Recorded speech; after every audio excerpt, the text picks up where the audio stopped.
Doctor Subhash সরকার পেশায় তিনি চিকিৎসক, নেশায় আদ্যপান্ত রাজনীতিবিদ, সঙ্গে গত 5 বছরের সাংসদ ও কেন্দ্রীয় শিক্ষা প্রতিমন্ত্রীর দায়িত্বও তার কাঁধে। এবারও সেই ডাক্তার বাবুতেই আস্থা রেখেছে গেরুয়া শিবির।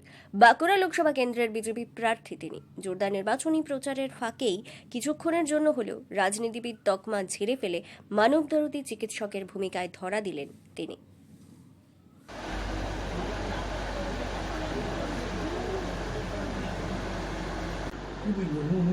ওই সাদাটা ওই স্থানীয় সূত্রে খবর, অন্যান্য দিনের মতো রবিবারও নির্বাচনী প্রচারে বেরিয়েছিলেন বাঁকুড়া লোকসভা কেন্দ্রের বিজেপি প্রার্থী ডাক্তার সুভাষ সরকার। ওই দিন তিনি পৌঁছে যান তালডাংরা বিধানসভা এলাকার গৌরবাজার গ্রাম পঞ্চায়েতের ঝাকতোর গ্রামে।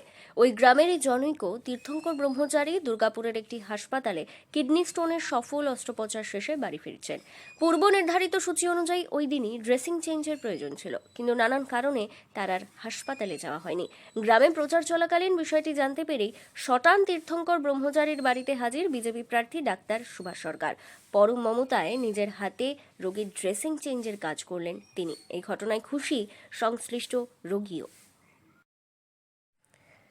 এ বিষয়ে বিদায়ী সাংসদ, কেন্দ্রীয় মন্ত্রী ও বাঁকুড়া লোকসভা কেন্দ্রের বিজেপি প্রার্থী ডাক্তার সুভাষ সরকার বলেন,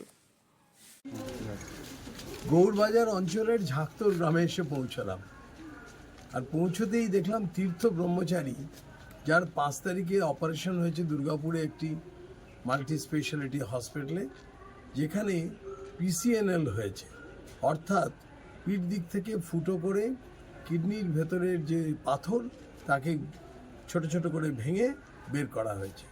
আর গতকাল তার ছুটি হয়েছে। তার একটা ড্রেসিং ছিল, সে হাসপাতাল থেকে বলেছিল যে আজকের তারিখে সেই ড্রেসিংটাকে রিমুভ করতে, মানে ড্রেসিংটা ওই ফুটোটাকে ঢাকা ছিল। আজকে সেই ড্রেসিংটা চেঞ্জ করে দিলাম, চেঞ্জ করে আবার ছোট্ট ড্রেসিং করে দেওয়া হলো।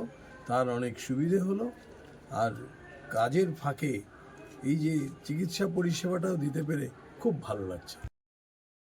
ব্যুরো রিপোর্ট, দক্ষিণ বাঁকুড়া দর্পণ, ইন্দপুর।